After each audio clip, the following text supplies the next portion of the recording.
My friend says, hey, my sister brought back all these free posters. You want some? Right? Now, why would the Soviet Union give away free propaganda posters to naive, stupid, Westerners?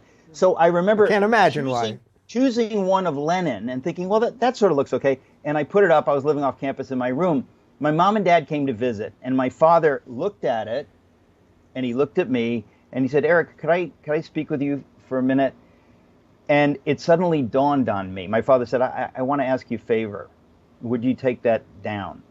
And it was as if the scales fell from my eyes and I realized what has happened to me. I mean, there are 100 other examples, but those are the two moments that I remember suddenly coming to myself and thinking, how is it possible that I thought it was okay to do that when my father raised me to despise communism, the way Solzhenitsyn and Buckley despised communism?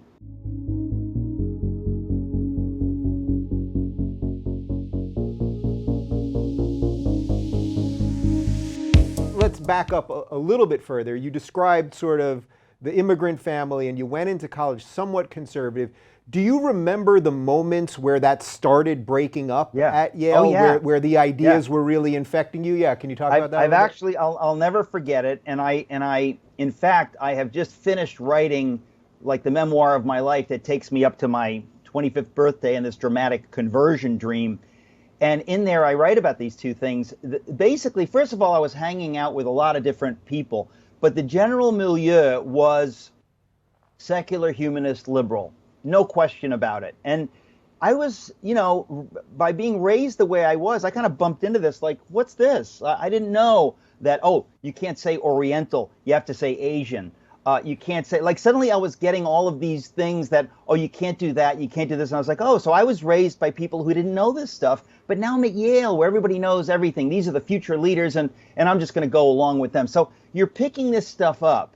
But I remember two instances. This is classic. I remember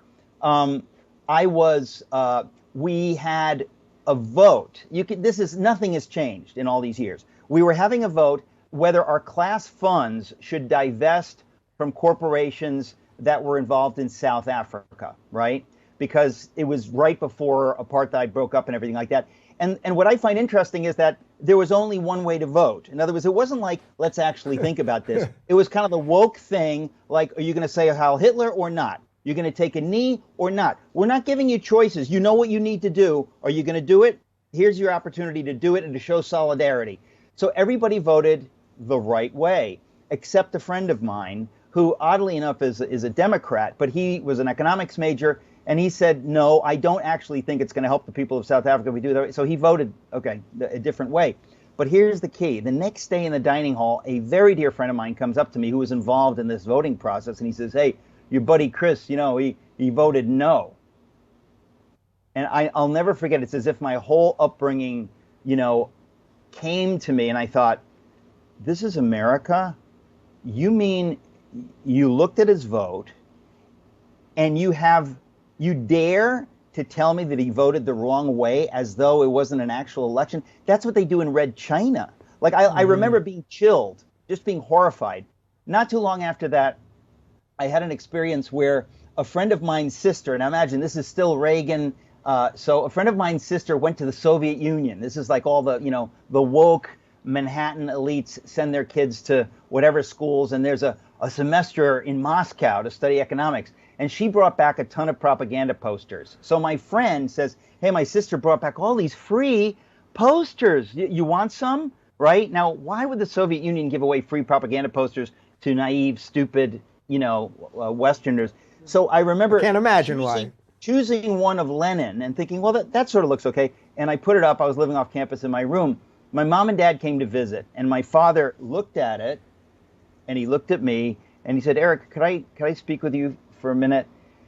And it suddenly dawned on me. My father said, I want to ask you a favor. Would you take that down?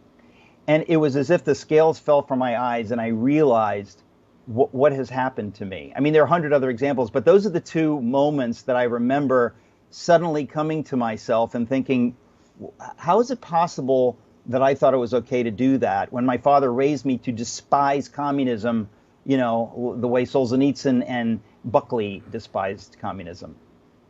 So what's interesting about this to me, there's a couple things, but particularly is that if you listen to sort of mainstream media now, this idea of the woke college thing, people think it's an idea of the last 5 years or something like No. that, or Yeah. it's just this last millennial generation that's going through it. What years were you in college? I was there. I graduated in '84, but it was in full swing. It was in full swing in the early '80s. And look, let's be honest. This stuff started at least in 1968. I mean, it's only a matter of the trickle-down effect. When did it get to the mainstream?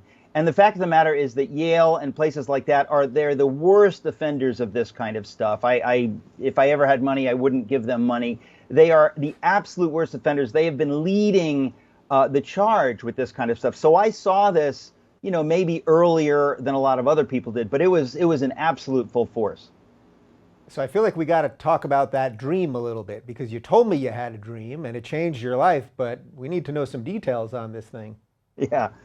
Well, I always tell people to go to my website to watch the video of the dream, because it's very hard to. I will try, because I like you. I will try very hard to be more Much succinct obliged. than I was in the first question. It's tricky stuff. I'll tell you why. And I wrote a whole book on miracles, and sometimes what makes a miracle dramatic is the context, right? In other words, if God is speaking to someone, it may make sense to that person because they bring a whole bunch of context to that situation, and it wouldn't mean anything to anyone else. In my case, if you had, put a gun to my head at age 24 and said, "Who are you?" In like in a dream or in a fairy tale, in your core, who are you? I would have, I don't think I could have come up with it, but the most basic elements, if there were, let's say, three of who I was at that point, were the Greek immigrant upbringing was at the center of my life. There's no question. And the second thing was that for all of my, teen years or childhood or whatever, I was fishing, right? When I wasn't watching TV, when I wasn't watching, Sanford and Son and the Dean Martin roasts, I was fishing, and that's just what I did. So I never got in trouble. I studied, I watched TV, and I did a lot of fishing. So that was a big part of me. But also, weird connection is that my father, whenever he saw, because all Greeks are evangelists for being Greek, their number one hobby is being Greek. And so my father, anytime he saw a fish, a chrome fish on the back of a car in the 70s, he would say, "You see that fish? That comes from the Greek word," because the early Christians couldn't use the sign of the cross. They used the symbol of the fish, because the Greek word for fish, the ancient word, is ichthys. It's where we get ichthyologist, right? And ichthys, the words, it's an acronym, Isus Christos Theos Imon Sotir. It spells Jesus Christ, the Son of God, our Savior. And so they'd use the secret symbol of the fish. And my father says to me in Danbury, Connecticut, on the highway, "See that fish? It's a Greek word." And he gets all excited about the fact that it's Greek. Now, I'm being a little unfair. I think he was aware of the Christian element, but he was very excited that the fish, it's a Greek word. So in any event, the third part of me, if you're going to say there's fishing, there's the Greek thing, the third part of me was what I'd call the life of the mind. From age 16 to 24, I'm trying to figure out the meaning of life. I'm trying to figure out, who am I? Why am I here? And whenever I was reading the literature that I was reading in college, I wasn't reading it the way most people read it. I was trying to figure out what is the clue to humanity. Who are we? And it's,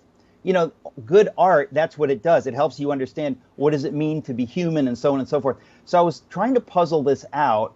And I remember that at some point, just after graduating and getting, the woke memo that Christianity is too parochial, the Bible, it's just a bunch of right-wing, right bigots. But if there's any religion, it probably combines all religions, and it's probably more like a new age life force or something like that. And I came up with this idea on my own that, it's sort of like Freud's idea of the soul, right? Where you have the conscious mind, and then you have the unconscious below the conscious mind. And I kind of brought in a little Jung.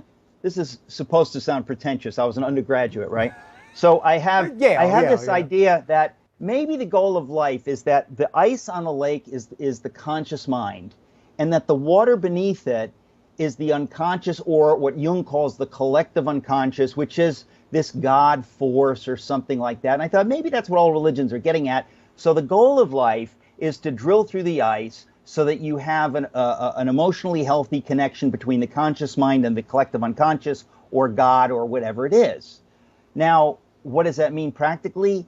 Bubkis. Nothing, of course. It just means like, yeah, I figured that out. I got it. All religions say the same thing, and I'm going to move on with my life. If you're looking for more honest and thoughtful conversations about politics instead of nonstop yelling, check out our politics playlist. And if you want to watch full interviews on a variety of topics, watch our full episode playlist, all right over here. And to get notified of all future videos, be sure to subscribe and click the notification bell.